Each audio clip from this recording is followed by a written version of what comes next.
Ser podcast. Cuando tenía 20 años, formaba parte del ejército y también participé en algunas misiones en España apoyando al ejército republicano.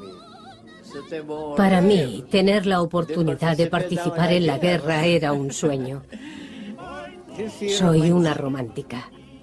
Yo enterré a dos pilotos. Yo combatí toda la guerra en el Mosca, aunque volé el Chateau al principio de la guerra. Margot estaba en un extremo del avión y yo en el otro. La presencia de la muerte nos dejó en silencio. Igual que los demás hombres, mi padre salió de la Unión Soviética de incógnito. Todos utilizaban seudónimos. En 1937 y 1938 empezaron a detener a las personas implicadas en la guerra española, como los pilotos rusos.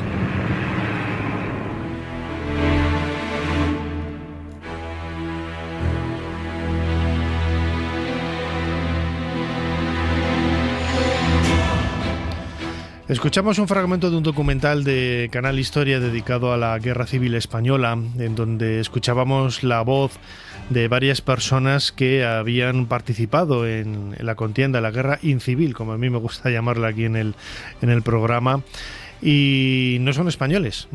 Estuvieron en ambos bandos, tanto en el bando nacional, el bando sublevado, el bando golpista, como en el bando republicano. Y nos hace pensar, ¿no? Nos tiene que hacer reflexionar un poco sobre la idea del impacto internacional que tuvo en definitiva entre el año 36 y el año 39, 1936 y 1939, la Guerra Civil Española. Sobre la mesa de Ser Historia tenemos un libro publicado por Verso Libros, cuyos autores son Andreu Roses y Marc Almodóvar, titulado Moros contra Franco. Es quizás la visión más internacional desde el punto de vista del mundo árabe de cómo se veía la guerra civil en España. Andreu Roses, coautor de este libro, Moros contra Franco, bienvenido a Ser Historia. Muchas gracias, un placer estar con vosotros. Lo decía yo ahora, ¿no? La guerra civil tuvo un impacto enorme en el mundo entero y quizás todavía no somos conscientes de ello porque falta todavía mucha información por salir, aunque haya pasado casi un siglo, ¿no? Sí, totalmente, ¿no? Nosotros, una de las cosas que constatamos, se habían hecho ya algunos pequeños trabajos previamente, pero vimos que, que hace ya unos años, después de 12, 13 años de investigación, vimos que había habido, ¿no?, voluntarios del mundo árabe en la Guerra Civil Española, ¿no?, que habían luchado como antifascistas, y esto nos hizo preguntarnos qué estaba pasando allí, qué impacto tuvo la Guerra Civil en el mundo árabe, algo realmente pues poco conocido, ¿no? Y entonces estuvimos hurgando en archivos, etcétera, y sí que realmente pues lo que podemos constatar es que en el mundo árabe en general, a diferentes niveles, teniendo en cuenta que cada realidad era distinta, pues la guerra civil impactó en general fuertemente, ¿no? Y teniendo en cuenta incluso que las propias agendas políticas de estas sociedades estaban muy llenas, pasaron muchas cosas entonces, pero igualmente tuvieron su lugar, ¿no?, en los debates, las reacciones, las acciones incluso en calle, etcétera, ¿no? Además hay que pensar que el contexto político que había en el mundo árabe hace, pues eso, casi 100 años era totalmente diferente al que vemos ahora, ¿no? Donde hay, iba a decir en ocasiones democracias o medio democracias. En Egipto, por ejemplo, estaba la monarquía y era un ambiente político totalmente distinto a lo que se vive en la actualidad, y quizás veían, es lo que les hacía ver con otros ojos las circunstancias y las situaciones que se estaban viviendo en España, ¿no? Sí, nosotros una de las cosas que dejamos bastante entrever en el libro, ¿no?, y que sí que es un rasgo común a todas las sociedades del mundo árabe, es la cuestión colonial, ¿no? Y aquí nosotros creemos que es el diferencial, digamos, desde el punto de vista de la interpretación que se dio de la guerra civil y de las situaciones propias de los militantes que se solidarizaron con la República o que incluso esto, ¿no?, cogieron y fueron a luchar contra el fascismo en España, ¿no? Decimos esto, ¿no? La ecuación colonial es muy importante porque, bueno, en la mayoría de sus casos esta era el gran, pues el tablero de ajedrez era ¿no? Tenemos desde realidades de protectorado, ¿no? El Imperio francés, que tenía sus protectorados, empezando por Marruecos, Argelia como excepción, como departamento integrado administrativamente, colonia, la gran colonia africana de Francia, después el protectorado tunecino, ¿no? Analizamos también, llegando a Egipto, que entonces sobre el papel había obtenido ya su independencia, pero en el año 36 pues estaba en pleno proceso de negociación con las autoridades británicas, ¿no? Lo que se conoce como el Tratado Anglo-Egipcio, que esto genera enormes tensiones internas, ¿no? Llegando a Siria y Líbano, también bajo influencia del Imperio francés, nos fijamos en el mandato británico en Palestina.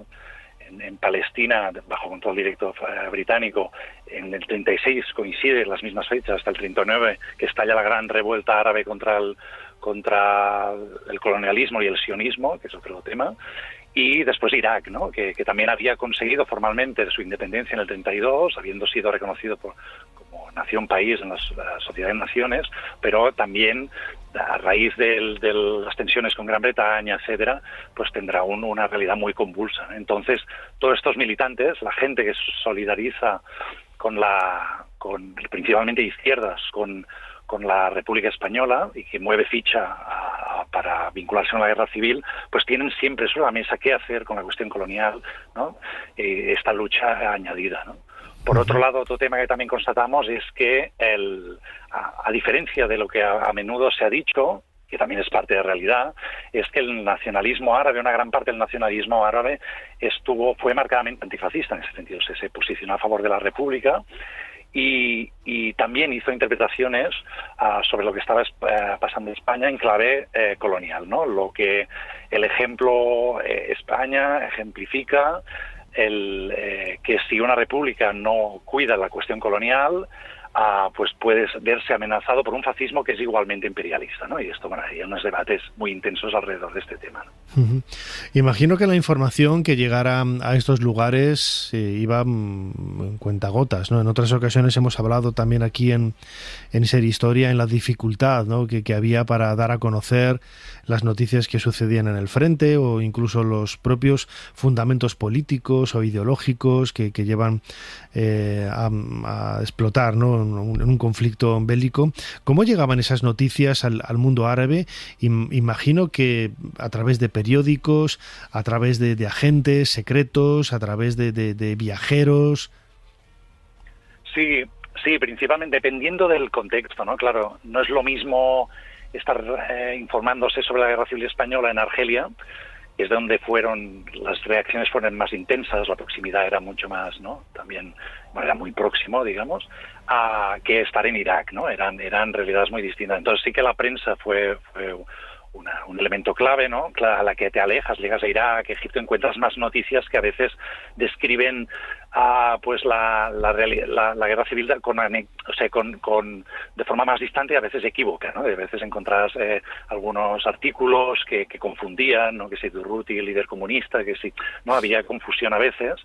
Pero sí, ¿no? O sea, la información llega por las noticias al público lector, digamos, y después, evidentemente, esto, ¿no? Agentes, y después hay una intensa información, digamos, canalizada por la administración colonial, ¿no? Que esto es una gran fuente de archivo que hemos encontrado, ¿no? De cómo, pues esto, ¿no? De misivas, cartas constantes entre los distintos agentes de la administración colonial que se intentaban informar sobre lo que está pasando en España, vinculándolo con las reacciones que había habido en el mundo árabe, ¿no? ¿Cómo? Pero sí, nos encontramos con mucha, a veces, información confusa, bueno, en fin, ¿no? ¿Cómo fue esa ayuda que el mundo árabe o cómo enfrentaron al final a la situación, sobre todo por esas ideologías antifascistas que había en todo el mundo árabe? ¿Cómo fue esa colaboración, esa ayuda al lado republicano? Principalmente lo común es la organización de campañas de sensibilización, ¿no? De solidaridad. Recaudación de dinero, de víveres, ¿no? De ropa, etcétera, ¿no? Y sobre todo es esto, ¿no? Muchos actos, pases de películas, etcétera, ¿no? Esto es lo común, lo que vemos en todos los contextos.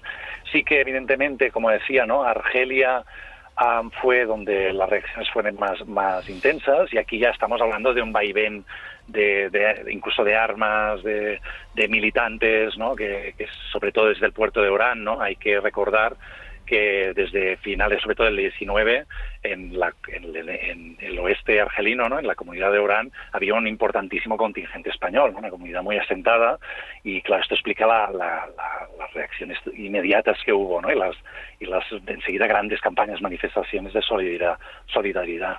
También, en fin, ¿no? De Orán a Alacant en barco era un momento, las relaciones eran muy fluidas. También, por otro lado, tenemos que tener en cuenta que al ser contextos imperiales, sobre todo dentro del Imperio francés, París, los grandes centros urbanos de la metrópolis, ¿no? París, Lyon, Marseille, estaba pues repleto sobre todo de obreros argelinos, no solamente, también marroquíes, tunecinos, pero mayormente argelinos, que también vinculados con su realidad de origen y que viajaban y iban y volvían, y entonces desde Francia, digamos, también hubo mucha organización en clave de esto, ¿no? Envío de alistamiento de voluntarios, etcétera, ¿no? Además, imagino que también habría, aparte del sentimiento político, es algo yo soy egiptólogo, vivo mucho en Egipto, es un país que conozco muy bien, y también otros países del mundo árabe como Marruecos, Túnez, Jordania. La verdad es que cuando les dices, ¿no?, que eres español, uno de los elementos culturales que crea ese vínculo afectivo es Al-Ándalus, ¿no? O sea, Al-Ándalus hay que recordar que los árabes estuvieron aquí en España. Bueno, casi podríamos decir estuvimos, porque somos descendientes todos de árabes y tenemos más sangre mora que ellos, ¿no? Pero sí que es cierto que existe este vínculo, ¿no?, afectivo con España por medio de Al-Ándalus y la historia de Al-Ándalus, que también imagino que generaría también esa cercanía, ¿no? Sí, de algún modo, es ambivalente, ¿no?, esta relación. Es decir, cuando, por ejemplo, hay un personaje, digamos, muy interesante que quedó bien documentado, que es un palestino llamado Nejati Sidki, que dedicamos incluso un capítulo a su figura, que él, por ejemplo, sí que no se alistó como voluntario, sino que fue mandado por la Comintern en labores de propaganda. Esto es que su misión principal era hacer propaganda en las filas enemigas del fascismo para convencer a los marroquíes, a los rifeños reclutados para que se pasaran de bando, ¿no? Esto implicó que hiciera bastante propaganda, lanzaran pues octavillas, en fin, ¿no?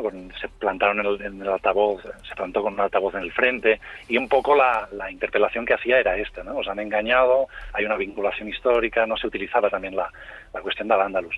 Sí que es verdad que, por otro lado, lo que descubrió Sidki, digamos, es que la cuestión del moro, construida posteriormente, estaba muy impregnada en la sociedad española, ¿no? Y esto fue una gran contradicción con la que tuvo que lidiar, ¿no? Enseguida también otra misión que él incorporó es la de intentar convencer a las filas republicanas, incluso a sus camaradas comunistas, de que el moro, digamos, la figura del rifeño, era una figura que había sido reclutada en contra incluso a veces de su voluntad, digamos, intenté defender esta idea, que eran víctimas del imperialismo y que había que empatizar con su figura, ¿no? Porque se encontraba con que la propaganda republicana alrededor de la figura del moro era muy, muy hostil, ¿no? Desde luego, a mí me parece un mundo fascinante, ¿no? Yo lo decía ahora cuando recibí el otro día el libro, me llamó mucho la atención, ¿no? Porque claro, había cosas, fíjate, yo paso pues casi 2-3 meses al año en Egipto y hay cosas que desconocía totalmente, o sea, desconocía, claro, yo me centro más en los faraones, en lo mío, alguna cosa de los coptos, muchas cosas del mundo musulmán, pero esto lo desconocía totalmente, ¿no? La parte quizás más contemporánea, ¿no? ¿Cuál fue el papel, ya esto ya por interés personal, ¿no? de Egipto en esa década de 1930, que recordemos, Egipto se independizó en el año 1922, pero seguía dependiendo totalmente del mundo británico, y creo que en estos años todavía estaría el rey Fuad, no creo que haya subido Farouk, estaba Fuad en el gobierno. ¿Y cómo fueron esos apoyos? ¿Qué es lo que se latía ahí en las calles del Cairo? Sí, claro. Si nos fijamos en el verano del 36, digamos, claro, en aquel momento el Partido Comunista, que fue como la gran organización que mandó voluntarios, etcétera, ¿no?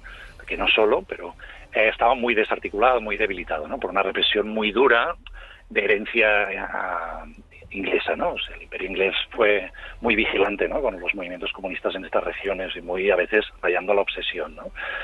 Por ejemplo, en Egipto tenemos casos de voluntarios comunistas que aparecieron en España que habían sido desterrados o desnacionalizados, digamos, ¿no? Se les quitaba la nacionalidad, la que fuese, ¿no? Digamos, y tenemos algunos casos en la persecución contra los comunistas implicaba también esto, ¿no? Digamos.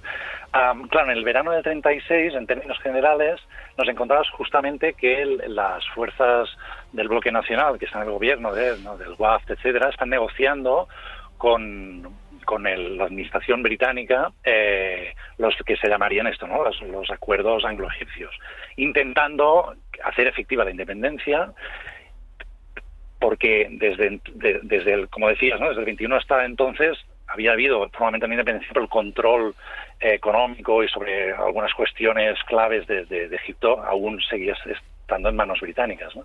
Y en estas negociaciones se encontraba el WAFD, etcétera, el bloque nacional, mientras pues los ingleses, cosa que consiguieron, no querían dejar el canal de Suez, ¿no? Arteria principal del Imperio británico, ¿no? Y esto conllevaba muchas tensiones dentro de Egipto, ¿no? O sea, en el Cairo, durante el verano del 36, tenías movilizaciones de los jóvenes egipcios, ¿no? Una organización muy inspirada en el fascismo europeo, por decirlo rápido, digamos, ¿no? Que quería ser el nacionalismo más duro, digamos, dentro de Egipto, que se oponía a la actitud, según ellos, blanda del WAFD, ¿no? Tenías los hermanos musulmanes ya muy activos, digamos, ¿no? Desde el 28, etcétera, también presionando, ¿no? Para en el contexto de estos acuerdos y incluso enfrentamientos, ¿no? En las calles del Cairo alrededor de estas cuestiones, ¿no? O sea que también en el 36 hay una gran movilización huelguística, ¿no? También son momentos de gran tensión, ¿no? Efectos de la crisis del 29, etcétera, ¿no? Y estos son, o sea, las calles del Cairo están realmente caldeadas, ¿no? Dentro de este contexto, pues esto, ¿no? Hay, por ejemplo, los surrealistas egipcios, ¿no? Alrededor de la figura Genein y tal, ¿no? Que son un movimiento intelectual muy inspirado, bueno, el surrealismo evidentemente de origen francés, pero y muy vinculado con mucho diálogo, que estos enseguida se posicionan a favor de la República Española, ¿no? Tienes movimiento, pues, de la Asociación de Mujeres Egipcias, ¿no? Con Judairi, ¿no? Que también hace campaña, o sea, tienes distintas expresiones, ¿no? De solidaridad con la cuestión española, ¿no? Pero dentro, ya digo, ¿no? De un verano, digamos, que era realmente complicado, ¿no? Ya como última pregunta, Andreu Rosés, coautor junto con Marc Almodóvar de este libro Moros contra Franco, publicado por Verso Libros. Lo has mencionado antes un poco de pasada. Vosotros habéis basado la investigación en la búsqueda de documentaciones, en archivos. ¿Cuáles son esas fuentes? ¿Dónde están esos archivos? Hemos recorrido, principalmente una gran fuente de archivo ha sido el archivo, el Regaspi, ¿no? El archivo en Moscú, que alberga la mayor parte de documentación sobre las brigadas internacionales, también de la Tercera Internacional, etcétera. Nosotros, cuando empezamos a investigar hace unos 13 años, pues empezaba a digitalizarse esta parte del archivo de las brigadas internacionales. O sea, esto fue una suerte. Ahora está cortado, ya no se puede visitar por la razón, por geopolítica actual, digamos. Pero esto fue una gran fuente de archivo. Después conseguimos, a través de algunas amistades, no llegamos a poder ir a Rusia, nos hubiera gustado, pero para gestionar el archivo documentación de la Tercera Internacional, que allí hay mucha documentación que aún incluso yo creo que está allí por ser consultada. Después mucho archivo del colonial francés, esto ha sido una gran fuente, ¿no? Los franceses enseguida empiezan a generar mucha documentación sobre lo que está pasando en Argel y en sus dominios, digamos, y en relación a España, o sea, se fijan mucho en esta cuestión. Claro, evidentemente, y los ingleses también, el archivo en Londres también ha sido una gran fuente de información. Claro, el Mediterráneo, cuando estalla la Guerra Civil Española, el Mediterráneo pues se desestabiliza y esto preocupa mucho a los dos grandes imperios, ¿no? Y esto genera mucha documentación, ¿no? Y a veces documentación, pues, entre lo que es verídico y el rumor, pues genera mucha cosa, ¿no? Y después pequeños archivos locales, ¿no? En Túnez, en Líbano, en Argelia, en Egipto, ¿no? Y evidentemente algún archivo en España, ¿no? También, claro. Pero bastante cosa dispersa. Una investigación apasionante, la que han volcado Andreu Roses, que nos ha estado atendiendo estos minutos, junto con Marc Almodóvar, en este libro fantástico, Moros contra Franco, publicado por Verso Libros, que hemos presentado aquí a los seguidores, a la audiencia de Ser Historia. Andreu Roses, como siempre, muchísimas gracias una vez más por habernos ayudado a hacer un poquito más de historia. Un placer, muchas gracias por invitarme.